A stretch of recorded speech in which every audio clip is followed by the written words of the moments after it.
Mulai. Bismillahirrahmanirrahim.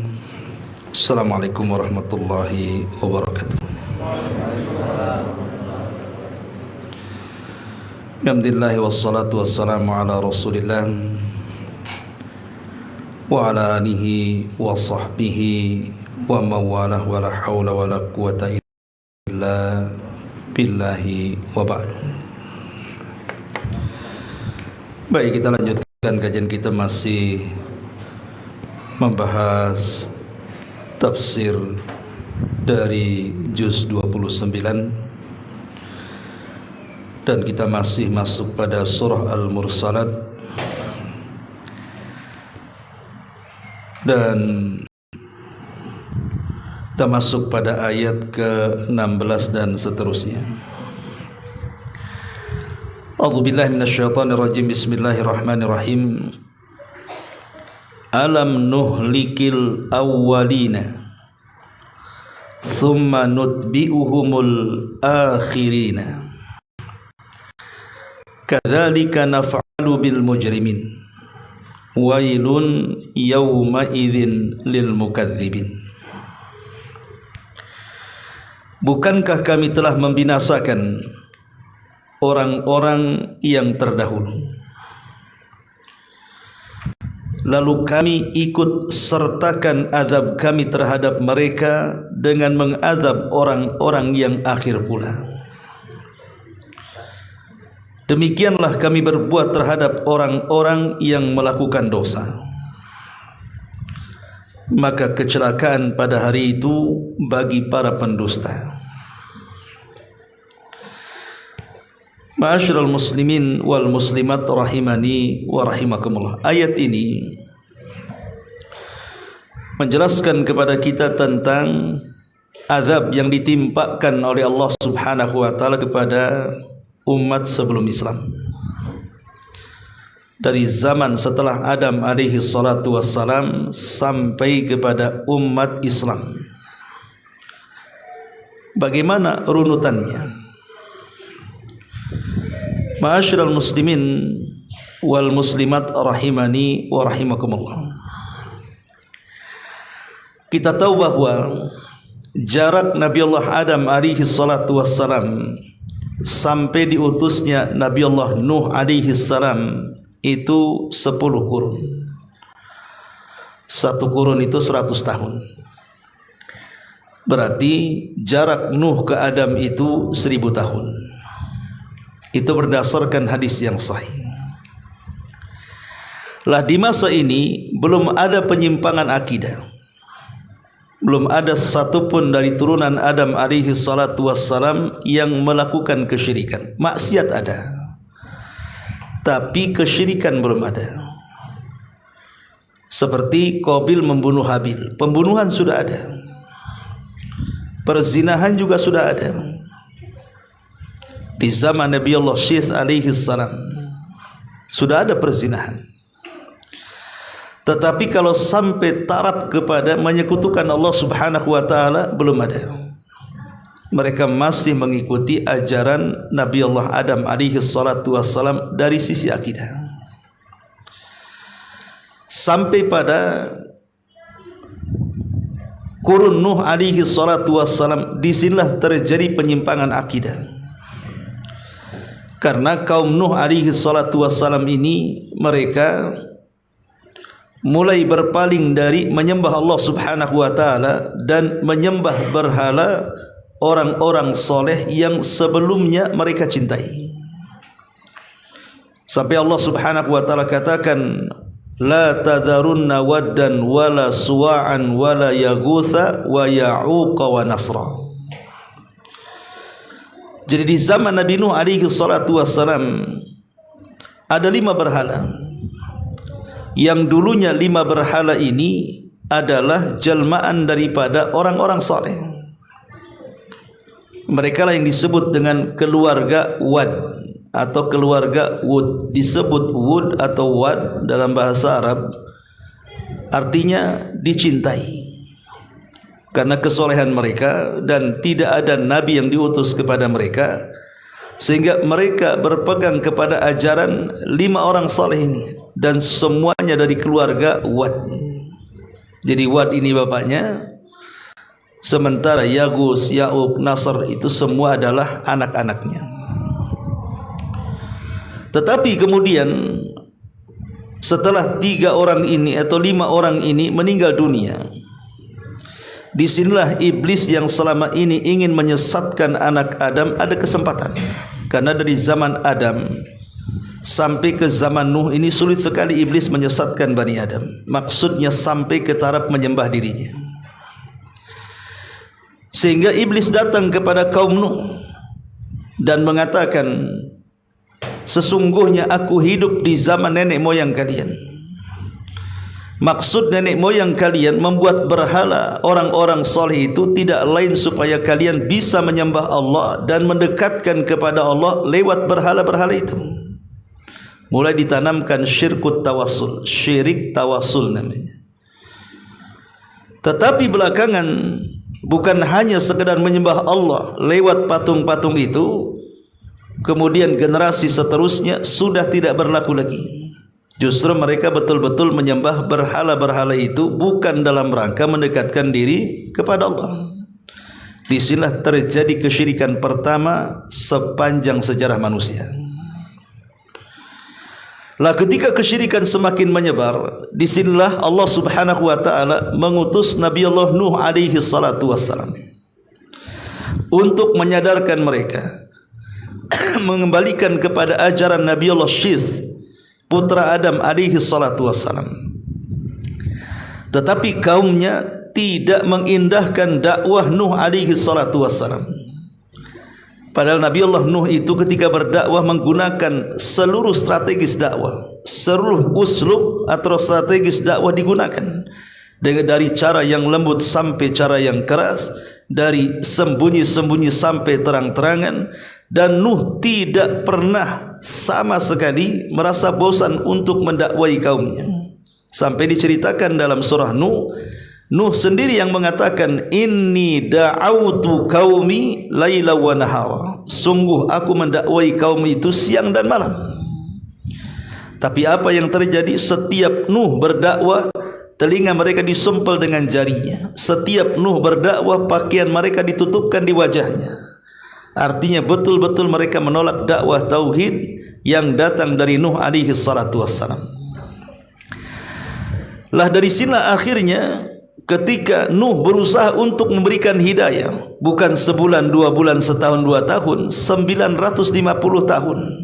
Itu usia dakwah Nuh alaihi salam sejak diangkat beliau menjadi rasul. Karena Nuh itu rasul pertama, sementara Adam itu nabi pertama. Dan setiap rasul pasti nabi, tapi tidak setiap nabi harus menjadi rasul. Lah Nuh ini bukan hanya sekedar nabi, tapi dia rasul. Kalau Adam itu hanya nabi saja.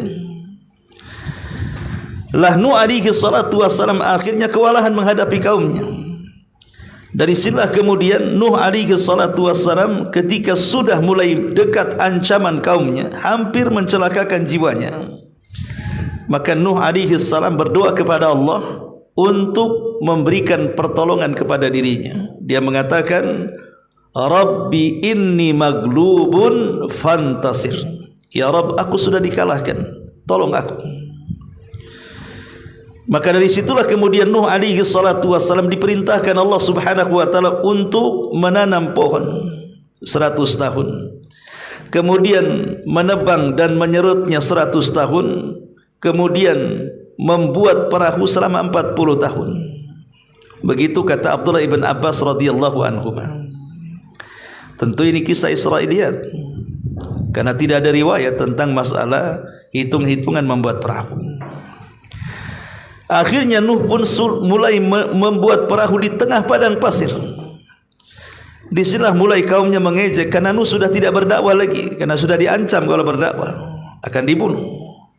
Sehingga Nuh akhirnya membuat perahu sampai diejek kaumnya dan mengatakan, ya Nuh, di mana kamu ini? Dulu engkau mengaku seorang nabi, sekarang engkau menjadi tukang kayu. Mana profesi nabimu?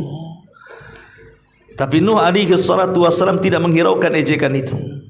Sampai pada waktunya perintah Allah subhanahu wa ta'ala datang apabila kemudian tungku-tungku api itu keluar api dan langit menggelap siap menghujani kaum Nuh alaihi salatu wassalam, maka Nuh memerintahkan agar anak-anaknya yang beriman kepada Allah azza wa jalla dan para pengikutnya masuk ke dalam perahu dan membawa binatang sepasang demi sepasang.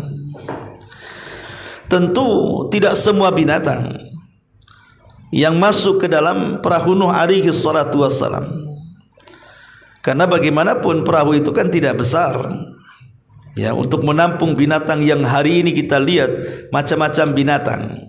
Sehingga para ulama kemudian membahas juga masalah ini, apakah semua binatang masuk ke dalam perahu Nuh berpasang-pasangan itu? Apakah tidak semua?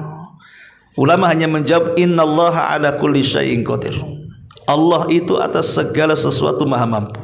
Boleh jadi setelah peristiwa itu Allah menciptakan binatang yang kita kenal hari ini. Yang jelas Nuh berusaha memasukkan binatang sepasang demi sepasang. Banyak kisah khurafat tentang masalah binatang-binatang dalam perahu itu. Tapi intinya bahwa ketika kemudian datang waktunya, turunlah banjir bandang yang luar biasa, karena Allah satukan antara hujan lebat dengan naiknya air yang ada di bumi, sehingga menciptakan sebuah banjir yang ditiup angin yang kita kenal dengan tsunami. Itulah yang terjadi. Lah dari sini Allah subhanahu wa ta'ala berfirman dalam surah Al-A'raf ayat 64, fakadzabuhu faanjaynahu walladzina ma'ahu fil fulki wa aghraqna alladzina kadzabu biayatina innahum kanu qauman amin.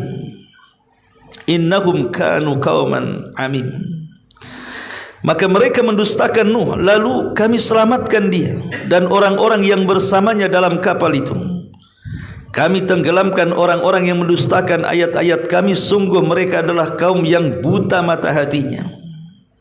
Dan ingat, dalam azab ini Allah tidak menyisakan satu jiwa pun hidup kecuali yang ada di perahu Nuh. Kenapa?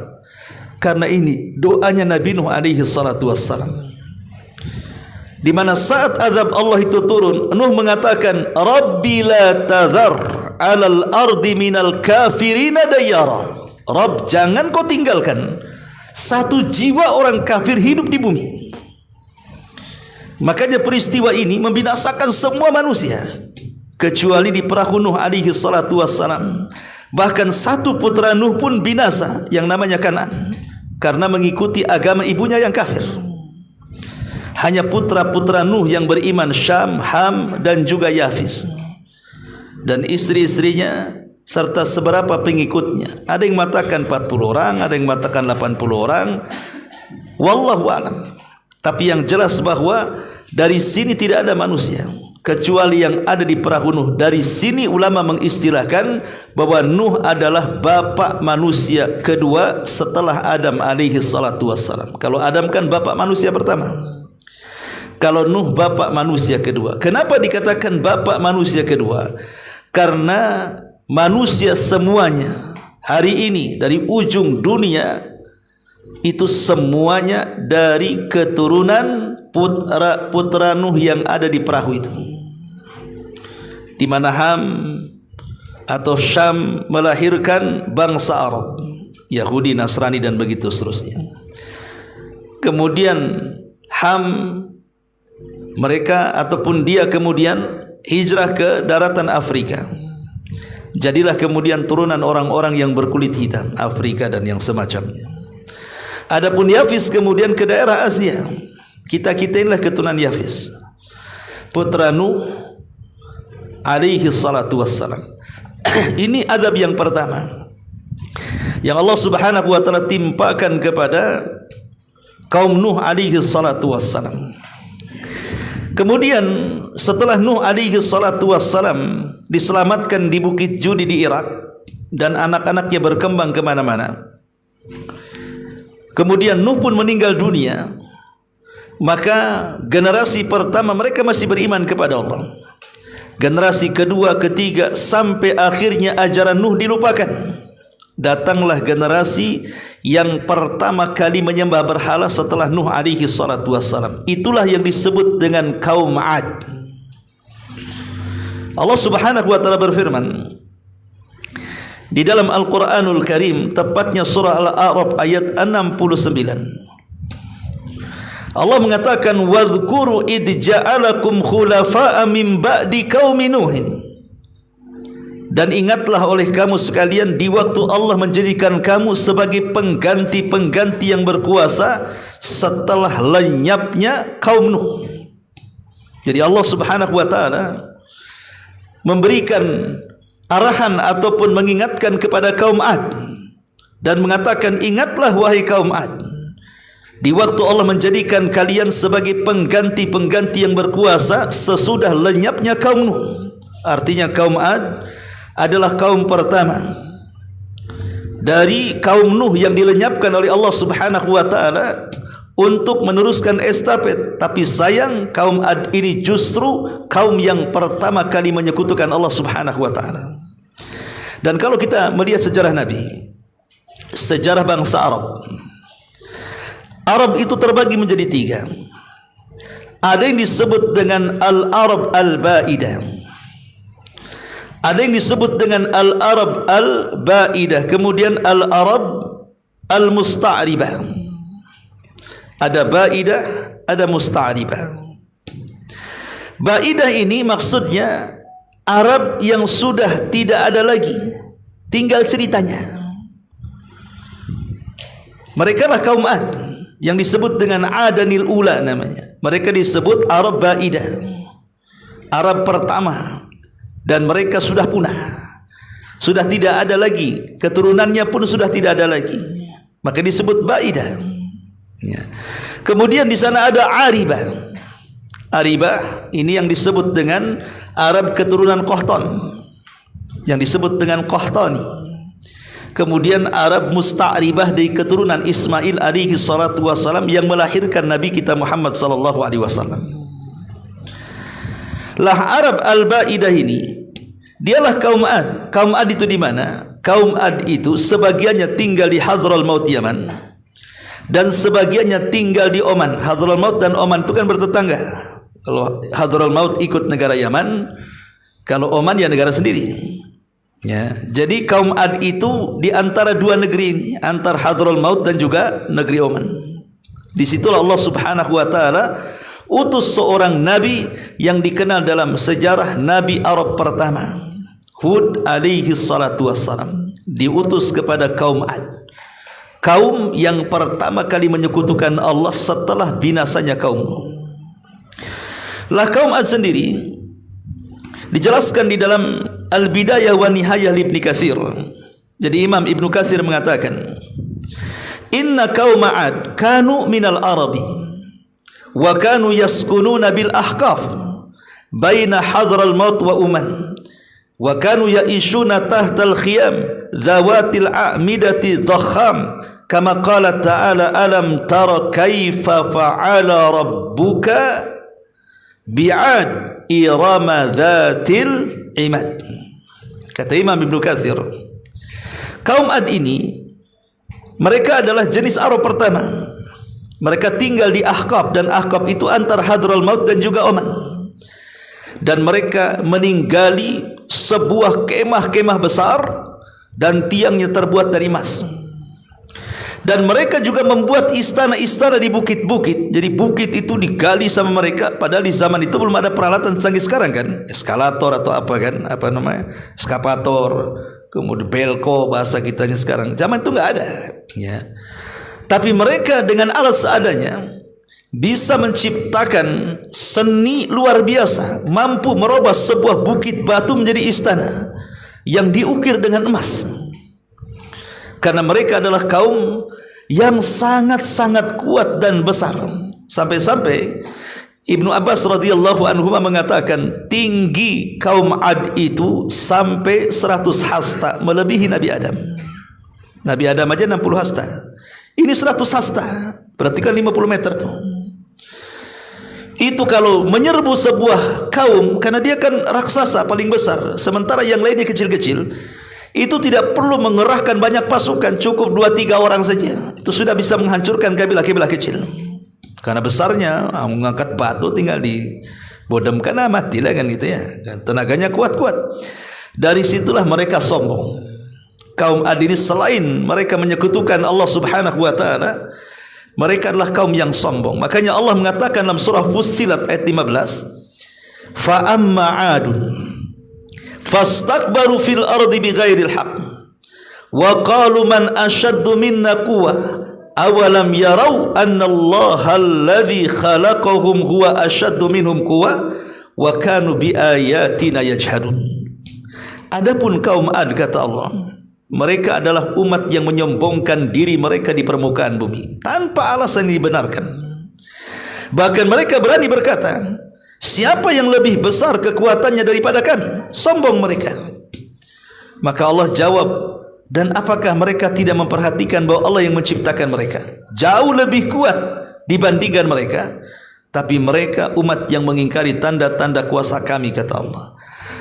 Lah sebab itulah, karena kaum adalah umat yang sombong, menyekutukan Allah Subhanahu wa taala, mengingkari Allah Subhanahu wa taala, makanya Allah Subhanahu wa taala berikan azab. Apa azabnya? Pertama, pacaklik yang berkepanjangan. Bertahun-tahun pacaklik, tidak turun hujan. Akhirnya mereka datang kepada Nabi Allah Hud alaihi salatu wassalam, padahal mereka mengingkarinya, meminta doa agar Hud berdoa supaya turun hujan. Kemudian Hud membuat perjanjian, apakah kalau saya meminta kepada Allah turun hujan kalian beriman?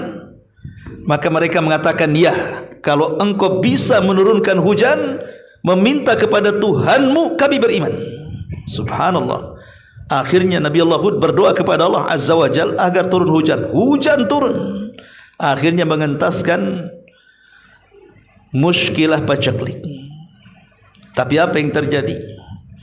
Setelah kemudian mereka pun diselamatkan dari kelaparan dan pacaklik, tanah gersang, kering kelontang, panas yang luar biasa, bukannya mereka beriman dan bersyukur, makin kufur lagi.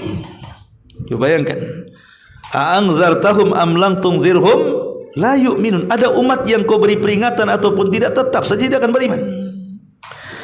Dari sini Nabi Hud alaihi salatu wassalam akhirnya berdoa kepada Allah Subhanahu wa taala. Bahkan kaumnya yang kurang ajar meminta kepada Hud, kalau memang kau seorang nabi, percepat azab kepada kami, katanya. Maka Hud berdoa akan turun azab, dan Nabi Allah Hud mengajak orang-orang yang beriman yang sedikit untuk keluar dari Hadral Maut menuju tanah haram Mekah. Rupanya kepergian Nabi Allah Hud alaihi salatu wassalam menjadikan pacaklik kedua kalinya.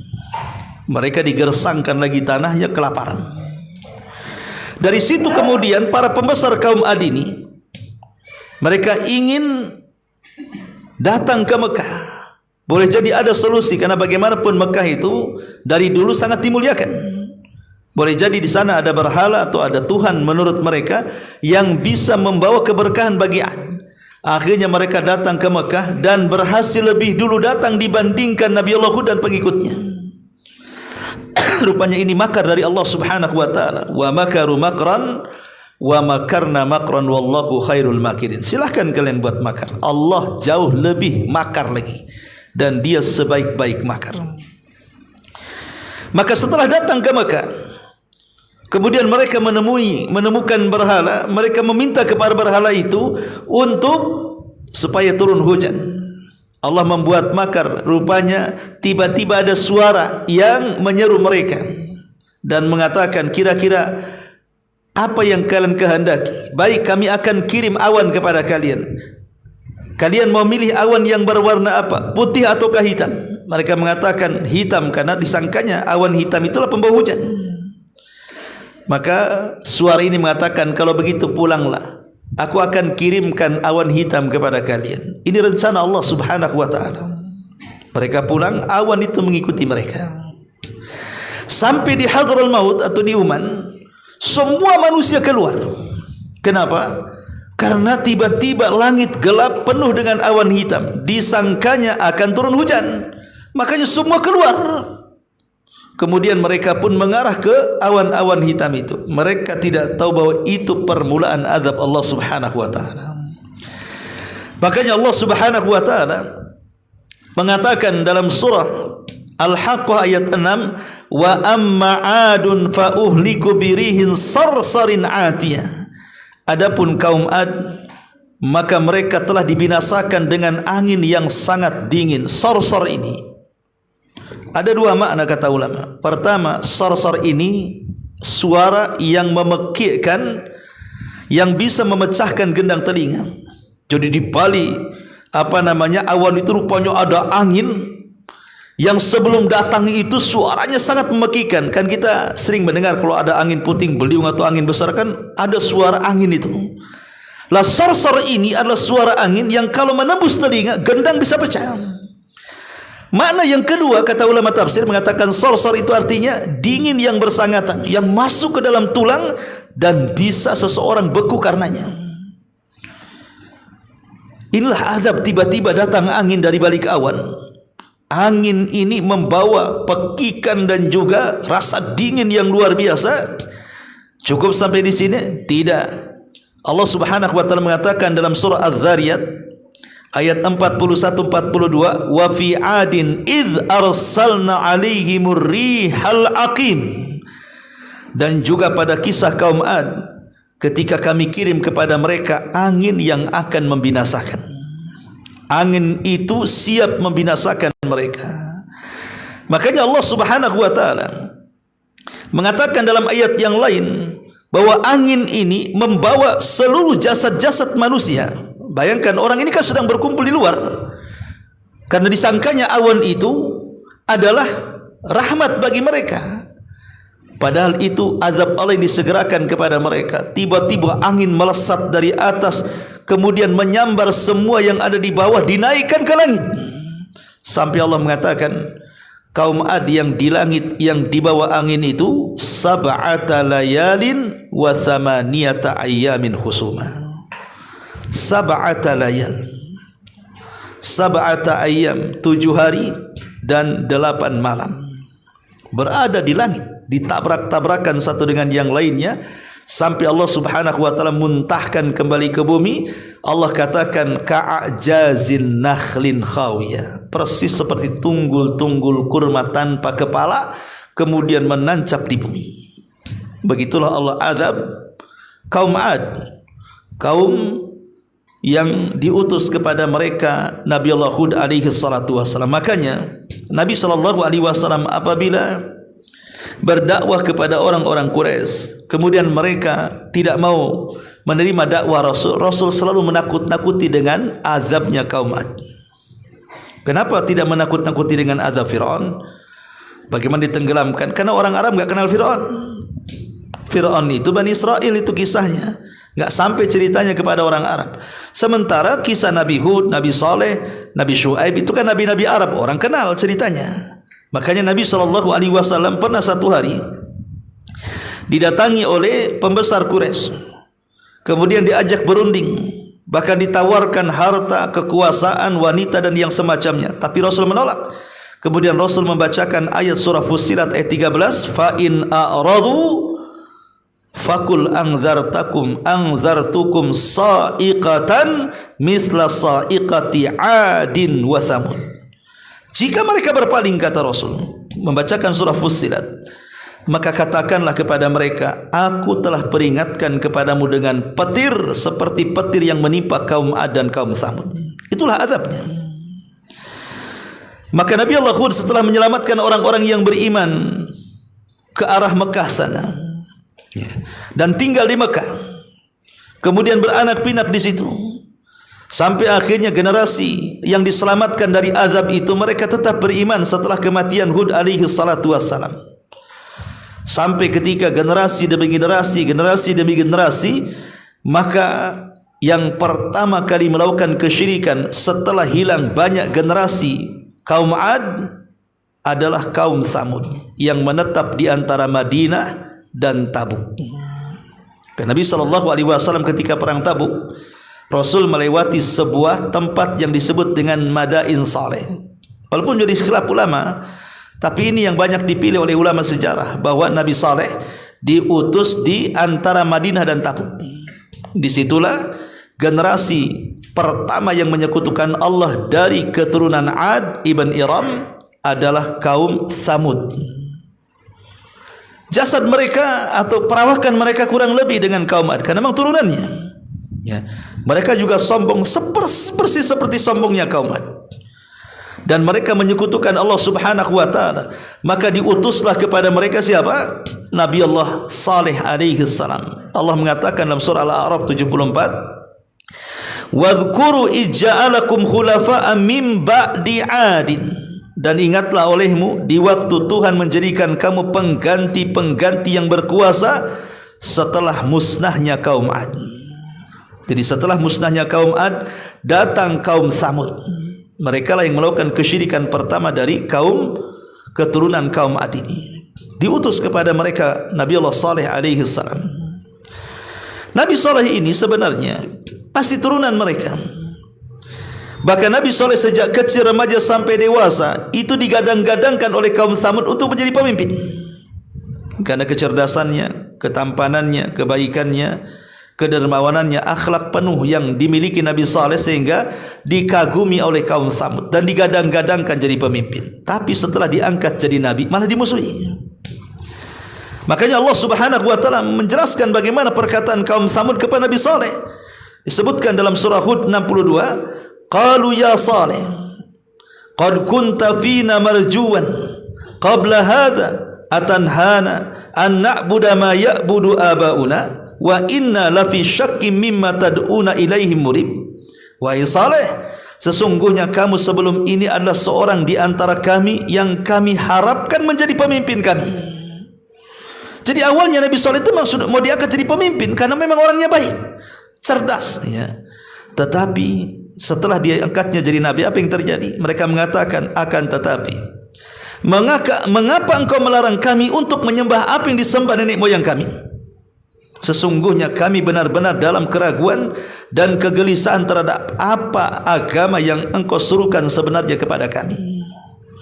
Jadi saat kemudian Nabi Saleh mengingatkan tentang ajaran Nabi sebelumnya Hud alaihi salatu wasalam untuk mentauhidkan Allah dan mengatakan, u'budullaha ma lakum min ilahin ghairi, sembahlah Allah karena tidak ada sembahan selain daripada Allah. Tapi mereka justru malah memusuhi Nabi Saleh, bahkan mengatakan innama anta minal musakharin. Mereka berkata, sungguh kamu adalah salah seorang dari orang-orang yang terkena sihir, katanya. Engkau ini orang bingung, orang gila, katanya. Semua para nabi tidak lepas daripada tuduhan seperti itu. Akhirnya mereka pun berjanji akan beriman dan mengatakan, wahai Saleh, bukankah setiap nabi itu punya keajaiban? Bukankah setiap nabi punya mukjizat? Kalau engkau seorang nabi, keluarkan unta dari batu ini. Kenapa mereka meminta keluar unta dari batu? Karena mereka terbiasa dengan batu. Mereka suka mahat bukit. Dijadikan istana, bukan ditempati, hanya untuk rumah singgah saja, hanya untuk kegemaran saja, hobi-hobian saja. Berbangga-bangga bahwa mereka bisa membuat rumah-rumah seperti itu, dan peninggalannya ada. Kalau antum ke Tabuk sana, ke Madain Saleh, itu ada peninggalannya di situ. Ya, artefak-artefak kuno gitu bahasa kitanya, ya, peninggalan Nabi Saleh itu ada sampai hari ini, bisa diteliti. Ya. Jadi akhirnya kemudian Nabi Saleh alaihi salatu wassalam ditolak dakwahnya dan meminta agar Nabi Saleh mengeluarkan keanehan dalam bentuk unta yang keluar dari batu. Bahkan minta unta itu bunting 10 bulan, namanya usyara. Makanya kemudian terbelahlah batu itu karena mukjizat Allah yang diberikan Nabi Saleh, keluar unta bunting 10 bulan keluar saja melahirkan anaknya. Dan unta ini disebutkan dalam Al-Quran sebagai naqatullah, untanya Allah. Dan setiap makhluk yang disandarkan kepada Allah mulia, baitullah, rumahnya Allah, untanya Allah. Kenapa disebut untanya Allah? Karena unta itu tidak keluar dari rahim seorang ibu unta, dia keluar dari batu. Allah yang menciptakannya. Dan itu mukjizat besar karena untanya besar. Bahkan unta itu air susunya seperti keran, bisa menghidupi banyak kabilah Samud, meminum air susunya setiap hari dari unta itu. Asal syaratnya ketika unta minum jangan diganggu, itu saja. Kalau mau ngambil air susunya silahkan. Coba sebanyak apa ribuan kaum Samud bisa minum dari satu unta dari susunya, kalau bukan mujizat apa namanya? Tapi setiap nabi itu pasti punya musuh, orang hasad, ya. Makanya mereka orang-orang hasad berencana untuk membunuh unta itu. Nabi SAW mengatakan kepada Ali radhiyallahu an, "Ya Ali, siapakah manusia yang paling buruk di permukaan bumi ini?" Kata Ali radhiyallahu an, "Aku tidak tahu, Allah wa Rasuluh alam." Maka Rasul mengatakan, manusia yang paling buruk adalah orang yang pernah membunuh unta Nabi Saleh dan orang yang akan membunuhmu. Rasul mengatakan, manusia yang paling buruk adalah orang yang membunuh untanya Nabi Saleh dan orang yang akan membunuhmu. Siapa yang membunuh Ali? Abdurrahman ibn Mulzam, seorang pakar Quran tapi berpemahaman Khawarij. Dia membunuh Ali atas nama Quran. Itulah Abdurrahman ibn Mulzam. Rasul mengatakan dialah yang paling buruk yang akan membunuhmu.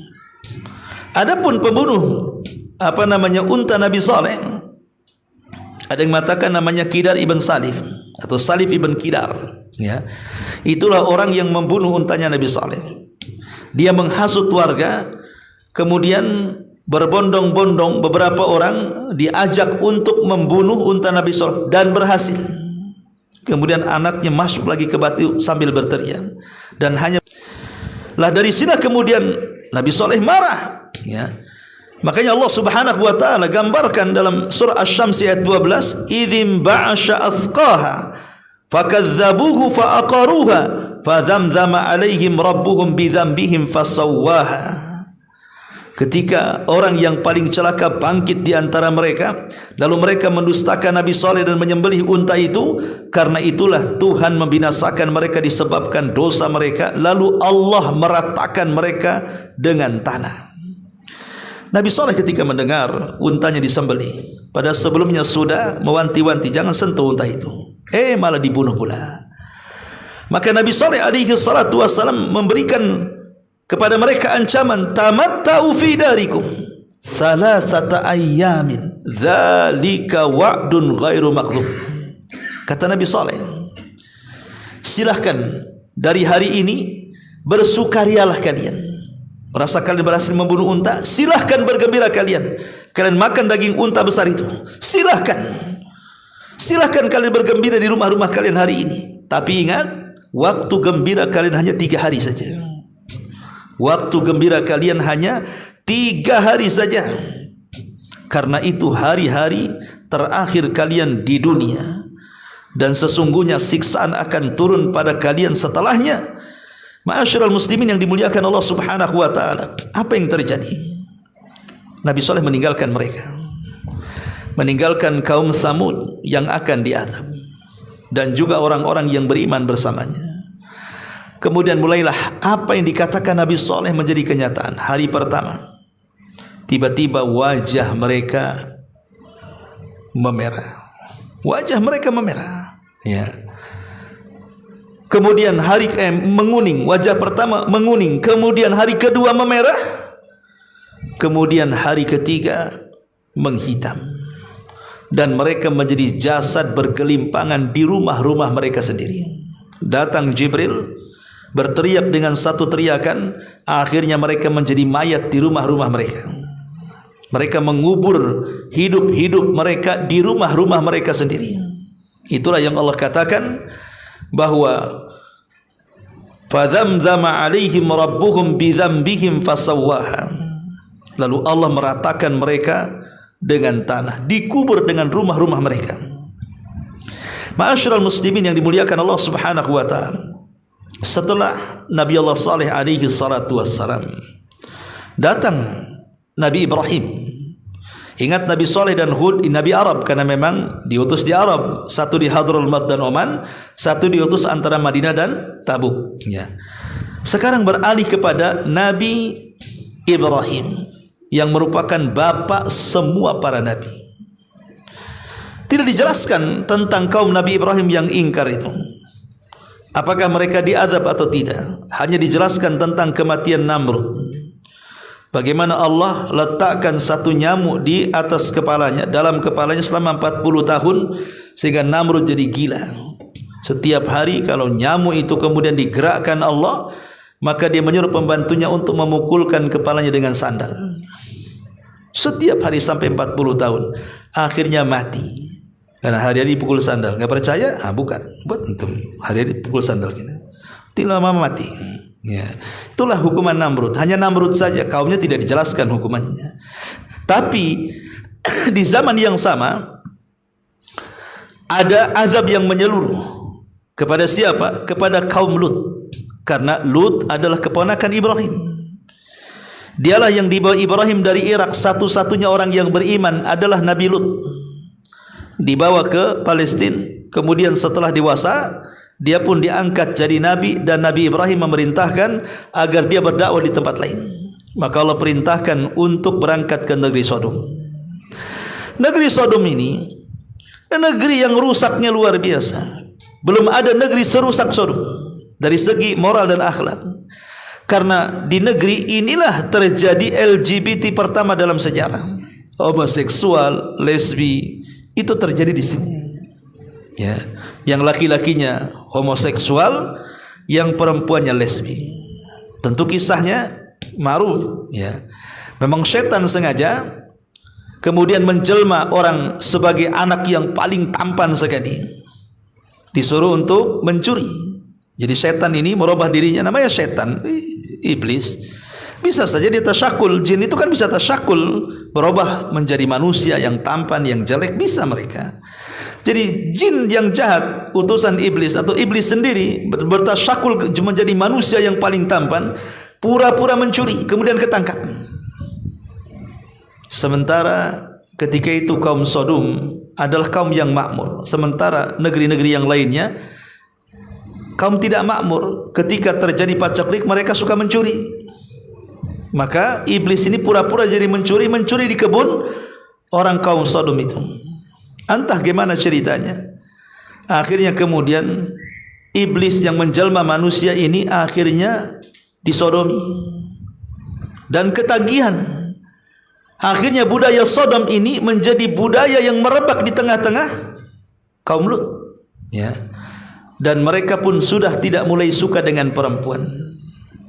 Kemudian iblis tasyakul lagi menjadi perempuan yang cantik. Datang kepada ibu-ibu, kalian ngapain? Bapak-bapak kalian enggak suka kalian, katanya. Kalian buat juga hal yang sama lah dengan bapak-bapak kalian. Kalau bapak kalian suka laki-laki, kenapa kalian tidak suka perempuan? Maka terjadilah homo dan lesbi di zaman itu. Itulah homo dan lesbi pertama sepanjang sejarah. Moral rusak, tidak ada kaum sebelumnya melakukan seperti itu. Lah Allah Subhanahu wa taala mengutus Lut ke negeri ini. Makanya Allah mengatakan dalam surah Al-A'raf ayat 80-81, wa lutan idz qala liqaumi atatuna al-fahishata ma sabaqakum biha min ahadin minal alamin innakum lata'tuna ar-rijala syahwatan min dunin nisa bal antum qaumun musrifun. Dan kami telah mengutus Lut. Lalu dia berkata kepada kaumnya, mengapa kamu melakukan perbuatan keji yang belum pernah dilakukan seorang pun sebelum kalian? Kalian menyukai fahisyah, maksudnya perbuatan keji, homoseksual ataupun lesbi, ya. Kemudian Allah mengatakan, sungguh kamu telah melampiaskan syahwatmu kepada sesama jenis kalian laki-laki, bukan kepada perempuan. Kalian benar-benar kaum yang melampaui batas.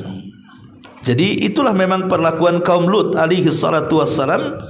Mereka justru melakukan macam-macam kejahatan, merampok di jalan, belum lagi kesyirikan, macam-macam. Ya, makanya diutus Lut alaihi salam kepada mereka. Sampai pada waktunya 3 malaikat, Jibril, Mikail dan Malakul Maut, menjelma menjadi tamu ke rumah Ibrahim yang ada di Palestina. Pertama tugasnya menghabar gembirakan bahwa Ibrahim setelah punya anak Ismail akan melahirkan anak dari istri pertamanya Sarah. Ishak, dan juga cucunya Yakub. Yang kedua, dia berangkat ke negeri Sodom untuk menghancurkan negeri itu. Setelah kemudian menghabar gembirakan kepada Ibrahim, 3 malaikat ini dalam jelmaan manusia, pergilah ke negeri Sodom. Ingat bahwa mereka menjelma laki-laki tampan. Yang namanya orang berperilaku menyimpang melihat laki-laki tampan kan gitu ya, pasti ngiler kan itu. Bertabung kepada rumah Nabi Lut. Lut sudah ketakutan. Lah Lut ini punya istri kurang ajar, kafir. Kufur kepada Lut alaihi salatu wasallam, bukan kekufurannya atau pengkhianatannya istri Lut itu maksudnya dia berzina dengan, tidak ada seorang nabi pun yang diselingkuhi seperti itu oleh istrinya. Tapi pengkhianatan istrinya Nabi Lut ini, dia bekerja sama dengan preman pasar.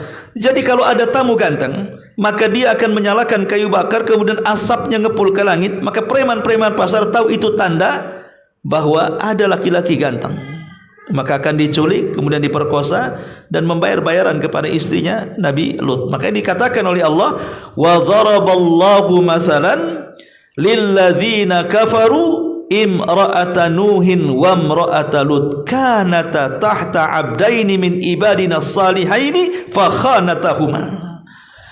Dan Allah membuat permisalan bagi orang-orang kafir tentang 2 wanita yang kufur kepada suaminya. Pertama istri Nuh, yang kedua istri Lut. Padahal dua-duanya di bawah dua hamba yang saleh, tapi keduanya berkhianat. Adapun pengkhianatan istri Nuh, dialah yang pertama kali menganggap gila suaminya sebelum kaumnya. Kalau turun wahyu kepada Nuh, istrinya dulu yang mengatakan kau gila tuh. Adapun pengkhianatan istri daripada Lut karena bekerja sama dengan preman-preman pasar untuk menculik tamu-tamu. Ya. Jadi Lut alaihi salatu wasallam ketakutan dengan tamunya. Karena ketika preman datang, langsung ditutup pintu, didobrakan, minta diserahkan tamu itu. Maka Lut hanya mengatakan kepada tamu-tamu, kalau aku punya kekuatan bisa menghentikan mereka, aku lakukan. Tapi apalah dayanya. Baru di sini 3 tamu ini mengaku, jangan takut wahai Lut, kami ini malaikat yang diutus Allah. Sebaiknya sebelum waktu subuh, kalian ajak anakmu, kemudian selamatkan mereka. Sebelum waktu subuh, ajak anak. Dan subuh sudah mendekati. Akhirnya kemudian Lut alaihi salatu wassalam pun pergi dengan anak-anaknya yang beriman kepadanya, dan disyaratkan tidak boleh melihat ke belakang, dan kalau ada pekikan langsung ditutup telinganya, dan berjalan tanpa dihiraukan. Rahasia ini tidak diberikan kepada istrinya, hanya Lut dan anak-anak perempuannya saja. Ketika Jibril kemudian betul-betul membiarkan pintu rumah Lut terbuka, tiba-tiba dia menjelma menjadi Jibril yang asli, dalam bentuk yang asli, dihampaskan satu sayapnya. Semua mata orang-orang yang mengepung rumah Lut tercongkel dari tempatnya. Itu adab pertama tuh. Akhirnya mereka jadi buta. Ya. Adab yang kedua, Jibril terbang ke langit, kemudian menusukkan satu sayapnya, kemudian mengangkat negeri Sodom yang terdiri dari beberapa kabilah ke langit. Kemudian dihujani dengan meteor sampai mati semua, baru kemudian ditumpahkan kembali ke bumi. Jadilah laut mati hari ini. Itulah Allah Subhanahu wa taala katakan dalam Al-Qur'an, wa amtarna alaihim mataran fa kaifa kana aqibatul mujrimin. Dan kami turunkan kepada mereka hujan batu, maka perhatikanlah bagaimana kesudahan orang-orang yang melakukan dosa itu. Bahkan Allah Subhanahu wa taala mengatakan, fa arsalna alaihim 'aliyaha safilaha. Maka kami balikkan negeri Sodom itu. Setelah diangkat, dibalikkan, kemudian dihantamkan lagi ke bumi. Jadilah laut mati. Dan Rasul mengatakan, la'anallah man la'ana qauma Lut, man amila amala kaum Lut. Allah melaknat siapapun yang berbuat seperti perbuatan kaum Lut. Subhanallah. Saya pikir setelah azab kaum Sodom, selesailah perbuatan yang merusak moral ini. Justru hari ini perbuatan yang merusak moral LGBT ini justru menjadi-jadi. Bahkan membuat semacam organisasi, ada badan hukumnya dan begitu seterusnya, sampai ke masalah agama. Ingat kisah dulu di mana tuh, di Jawa. Ada kiai LGBT yang mengarang kitab fikih khusus LGBT. Minta supaya MUI menandatanginya, kan kurang ajar tuh. Masa ada fikih LGBT? Ya ada fikih LGBT. Tapi bukan berarti kemudian fikih itu benar. Justru fikih ini menyimpang. Ya, dan subhanallah menjadi tren budaya. Bahkan hari ini kalau dulu melihat bencong itu benci, sekarang sudah biasa. Kenapa? Karena tayangan-tayangan televisi, artis-artis yang menyesatkan dengan gaya-gaya gemulai ala kebencian, kebencongan dan begitu seterusnya, akhirnya masyarakat terbiasa nonton. Ya. Makanya hati-hati di zaman sekarang ini, tontonan itu bisa jadi tuntunan. Kalau antum punya anak laki-laki, jangan antum belikan rok, belikan mobil-mobilan. Jangan tuh anak perempuan dikasih baju laki-laki, dikasih baju tentara. Anak perempuan loreng-loreng. Ya.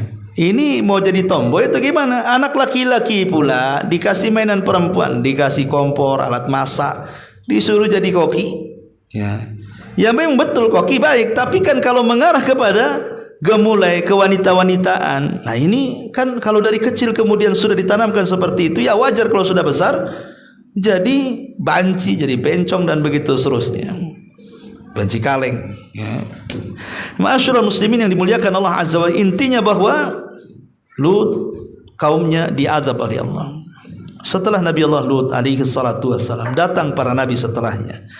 Dari turunan Ibrahim, Ishak, dari Ishak lahir Yakub, dari Yakub lahirlah Nabi Allah Yusuf alaihi salatu wassalam, sampai akhirnya dikenalah dengan Bani Israel. Diutus kepada mereka ribuan para nabi. Setiap generasi dipimpin para nabi, sampai setelah kemudian Nabi Allah Ilyasa, kemudian Nabi Allah nama Zulkifli, sampai kepada yang terakhir yang menjadi raja di tengah-tengah Bani Israel adalah Nabi Samuel atau Samun atau Samuel.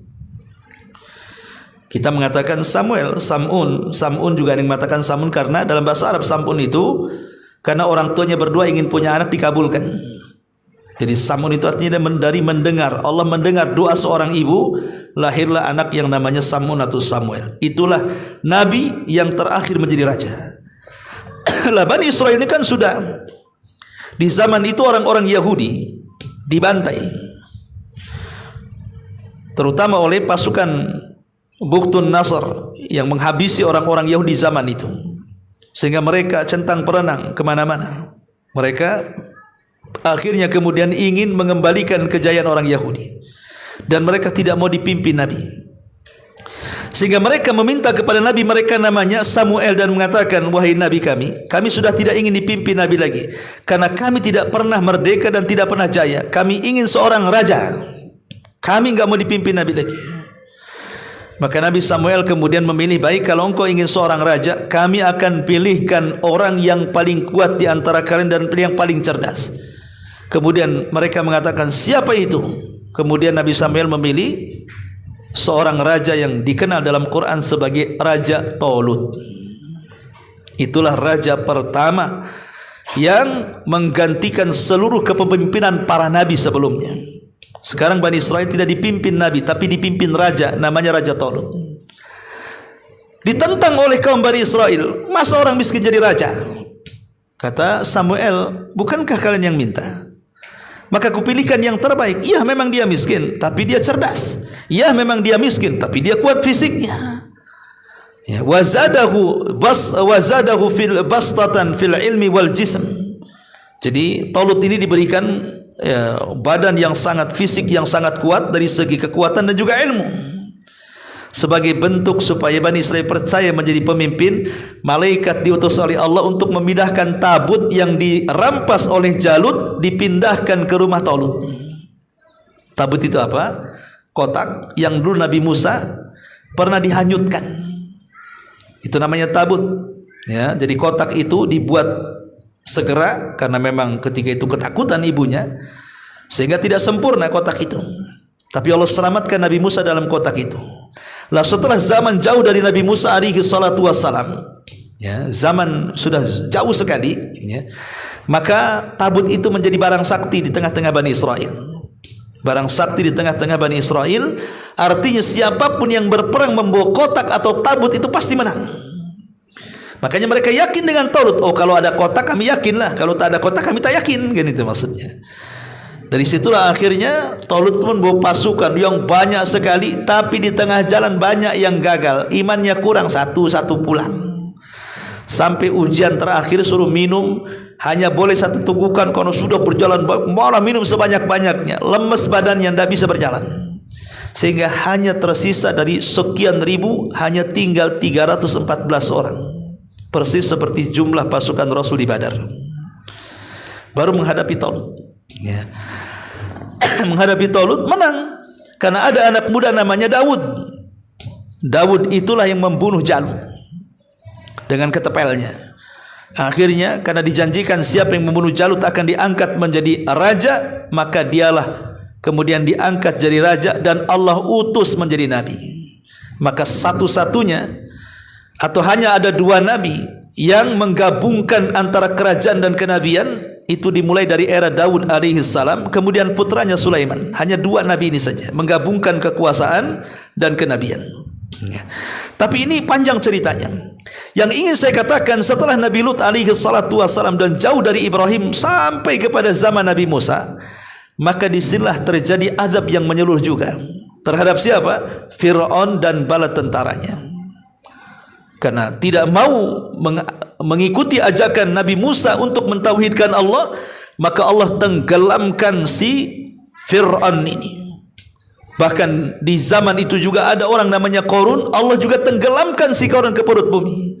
Dan azab demi azab pada setiap nabi, ada yang dikirim taun sehingga ribuan meninggal, seperti Allah mengatakan dalam surah Al-Baqarah yang sudah saya jelaskan, alam tara ilal ladzina kharaju min diyarihim wa hum ulufun hadaral maut. Ya, tidakkah kau lihat ada orang-orang yang ribuan keluar dari sebuah negeri karena mereka menghindari kematian. Kenapa? Karena negeri itu turun taun.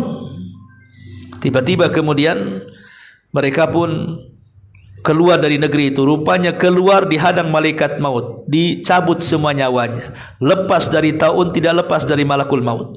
Itu namanya al-hadaru la yamna'ul qadar, menghindar dari takdir kematian, berpindah kepada takdir kematian yang lain. Tidak mati karena virus corona, mati ditabrak mobil corona, gitu maksudnya. Sama-sama corona, ya. Tapi kan namanya menghindar takdir, jatuh ke takdir yang lain. Ya. Kematian kan bukan satu. Makanya Umar mengatakan kepada Abu Ubaidah bin Jarrah ketika dia maksa menyerbu Amwas, yang ketika itu Amwas dikepung oleh taun. Apa kata Umar? Jangan masuk. Abu Ubaidah mengatakan, afirara min qadarillah, amiral min, kau mau lari dari takdir Allah? Kata Umar, ya firarun min qadarillah ila qadarillah. Ya, aku lari dari takdir Allah tapi ke takdir Allah yang lainnya. Kalau kalian masuk ke kota ini kalian mati. Ya. Betul, akhirnya Abu Ubaidah bin Jarrah meninggal karena taun, Mu'adh bin Jabal sekeluarga mati karena taun, ribuan sahabat mati karena taun. Ya. Artinya ucapan Umar benar. Tapi itu ijtihadnya Abu Ubaidah. Akhirnya banyak para sahabat yang meninggal karena taun. Tapi taun bagi umat Islam rahmat. Tapi taun bagi umat dulu adalah azab. Intinya bahwa azab demi azab kemudian silih berganti. Cuman bedanya azab dulu itu menyeluruh, tidak disisakan. Tapi azab setelah Nabi SAW tetap disisakan. Artinya mungkin di sini diazab, di sini tidak. Di sini kena tsunami, di sini tidak. Di sini kena puting beliung, di sini tidak. Daerah ini mungkin banjir, di sini tidak, kan begitu. Kenapa? Karena itu bentuk rahmat diutusnya Nabi SAW. Wa ma arsalnaka illa rahmatan lil alamin. Tidaklah kami utus engkau Muhammad melainkan menjadi rahmat bagi semesta alam. Apa rahmat bagi orang kafir? Dengan diutusnya Rasul, dengan tidak diazab mereka secara menyeluruh sebagaimana umat-umat sebelum mereka Allah azab secara menyeluruh. Itulah rahmat orang kafir setelah diutusnya Nabi SAW. Dan di sini Allah Subhanahu wa taala mengatakan dalam surah Al-Mursalat, alam nuhlikil awwalin. Bukankah kami telah membinasakan orang-orang terdahulu, kaum Ad, kaum Tsamud, kaum Nabi Musa dan begitu seterusnya. Tsumma nutbi'uhumul akhirin. lalu kami ikut sertakan azab kami terhadap mereka dengan mengadab orang-orang yang akhir. Setelah Nabi maksudnya orang-orang yang akhir. Maksudnya adalah azab umat kita adalah warisan daripada umat dulu. Sebagaimana dosa umat kita ini juga warisan umat dulu. Dulu ada banjir, sekarang ada banjir. Dulu ada tsunami, sekarang ada tsunami. Dulu ada gunung meletus, sekarang ada gunung meletus. Jadi azab itu warisan juga umat dulu. Cuman bedanya kalau dulu menyeluruh, kalau sekarang hanya parsial saja. Sebagian, yang lain sebagian tidak. Tapi azab itu warisan. Sebagaimana dosa juga warisan. Ma'asyiral muslimin yang dimuliakan Allah Subhanahu wa taala, ada kisah yang lucu. Ya. Dari seorang yang mujrim. Orang yang banyak melakukan dosa. Entah kenapa orang mujrim ini, orang yang banyak melakukan dosa ini, tiba-tiba ingin solat ke masjid. Ingin solat ke masjid. Padahal dia mabok, judi, zina, maling, merampok. Pokoknya nggak tahulah ada angin apa masuk ke hati dia. Kok pengen solat dia. Solatlah dia ke masjid berjamaah. Imamnya membaca surah Al-Mursalat ini. Ketika sampai kepada alam nuhlikil awalin, bukankah kami telah membinasakan orang-orang yang terdahulu? Dikiranya membinasakan orang-orang yang di depan.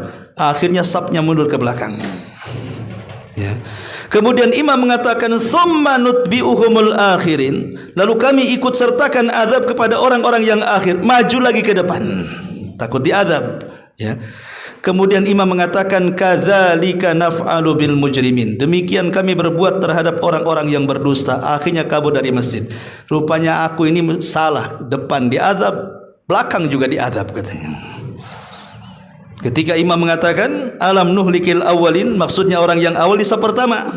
Ulama, sini orang yang banyak melakukan dosa, Allah katakan akan diazab. Enggak mau di saf pertama lah. Akhirnya ke belakang. Paling akhir dia. Ya. Ketika mendengar summa nutbiul akhirin, yang akhir juga diazab, bingung dia, ke depan lagi. Kemudian kadzalika naf'alu bil mujrimin. Begitulah orang-orang yang dosa, mau awal mau akhir tetap diazab, kabur dari masjid. Ini orang mujrim. Bayangkan ya. Ma'asyiral muslimin yang dimuliakan Allah Azza wa, intinya bahwa ini menjelaskan tentang umat-umat terdahulu sampai umat sekarang, bahwa azab itu akan senantiasa ada bagi orang yang bermaksiat kepada Allah Subhanahu wa taala dan Rasulnya. Baik, sampai di sini. Kalau yang bertanya silakan. Kalau kita tutup. Hukuman secara Islam tuh untuk kaum Sodom ini. Hukuman kepada orang-orang LGBT. Secara Islam. Menjadi khilaf para ulama. Tetapi homoseksual itu beda dengan zina. Kalau zina bagi bujangan yang belum menikah tidak dirajam sampai mati, tapi dicambuk 100 kali, diasingkan setahun. Tetapi bagi orang yang sudah menikah berzina, rajam sampai mati. Tapi orang yang homoseksual, mau dia sudah nikah atau belum nikah, tetap wajib dirajam sampai mati. Cuman ulama berselisih pendapat tentang kaifiah rajamnya. Rajamnya seperti apa bentuknya itu? Ali radhiyallahu anhu mengatakan dipersiskan dengan azab. Akhirnya dibawa ke atas gunung, kemudian dilempar dari gunung, kemudian kalau enggak mati dilempari batu dari atas. Persis seperti azabnya kaum Lut. Di atas dibawa ke atas dulu kan, kemudian dilempari meteor baru dihampaskan ke bumi. Kemudian pendapat ulama yang lain mengatakan tidak, seperti rajamnya orang yang berzina muhsan. Tanam separuh, lempari batu sampai mati. Ya. Ada juga tidak, maksudnya dia dihukum pancung lehernya sini. Ya, dihukum bunuh, hukum pancung. Jadi macam-macam tentang kaifiah bagaimana cara matinya, tetapi sepakat ulama bahwa dia harus mati, tidak mempedulikan apakah dia perjaka, belum nikah atau yang sudah nikah. Tapi kalau zina berbeda. Kalau zina kan melihat ini belum nikah, berarti dicambuk atau diasingkan setahun, kemudian orang yang sudah nikah dirajam sampai mati. Tapi ini yang melakukannya adalah pemerintah. Bukan antum main tangkap LGBT dibawa ke hotel yang paling tinggi BBC, antum lempar dari situ nggak mati, antum lempari sampai mati kan itu. Kita tidak menghakimi di jalan. Ingat, semua keputusan kembali kepada pemerintah. Karena pemerintah kita ini bukan pemerintah yang ya sebagiannya berhukum Islam tapi sebagiannya lagi kan berhukum undang-undang Belanda, jadinya ya LGBT dibiarin aja katanya. Ya, pajaknya besar, hak ajazi manusia, udah macam-macam kan. Mereka tidak bisa memandang mana maksiat mana tidak. Makanya negeri ini tidak pernah berkah. Kenapa? Karena Allah mengatakan walau anna ahlal qura amanu wattaqau lafatahna alaihim barakatim minas sama'i wal ar walakin kadzabu. Kalau penduduk negeri ini beriman dan bertakwa. Iman dan takwa itu artinya menjalankan perintah dan menjauhi larangan. Maka kami akan turunkan berkah langit dan bumi, tapi mereka mendustakan iman takwa itu. Akhirnya terjadi seperti ini. Ekonomi merosot, pengangguran di mana-mana, kejahatan menyebar, macam-macam kejahatan ada. Karena tidak dibangun di atas pondasi iman dan takwa. Kebanyakan teori ekonomi saja.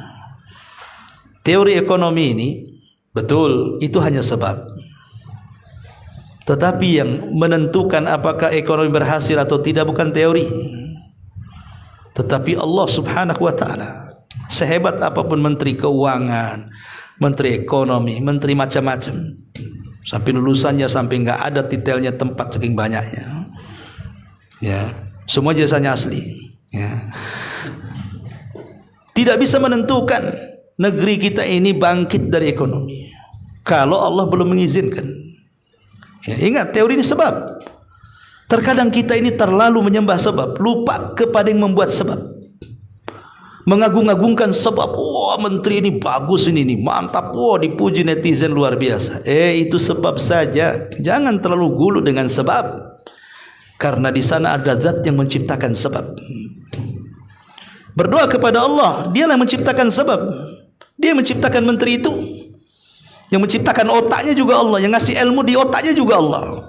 Dia hanya sebab saja. Kecerdasan itu sebab. Tapi yang paling utama adalah yang menciptakan sebab. Terkadang kita lupa dengan yang menciptakan, terlampau mengagungkan yang ada di sebab tadi. Ini kesalahan kita. Ya, betapa banyak orang cerdas tidak guna kecerdasannya karena Allah tidak mengizinkannya. Qulillahumma malikal mulki tu'til mulka man tasha wa tanzi'ul mulka mimman tasha wa tudillu man tasha wa tu'izzu man tasha biyadikal khair. Ya. Qulillahumma malikal mulki, katakan kekuasaan itu milik Allah. Allah berhak mencabut, Allah berhak juga menetapkan. Allah berhak memuliakan, Allah berhak juga menghinakan.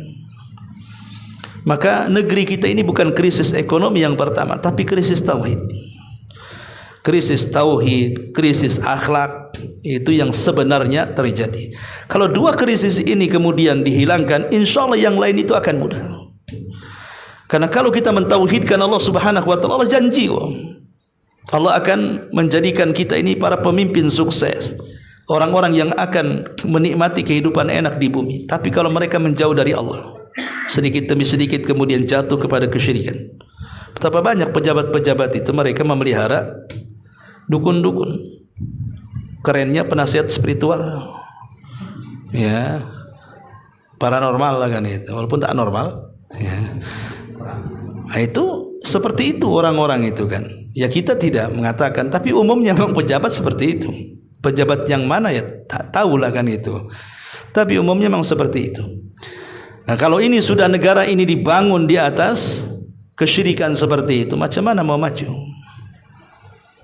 Wallahu a'lam. Dan panjang-panjang nanti kemana-mana. Subhanallah bihamdika asyhadu an la ilaha illa anta astaghfiruka wa atubu ilaik. Allahu ta'ala alam. Assalamualaikum warahmatullahi wabarakatuh.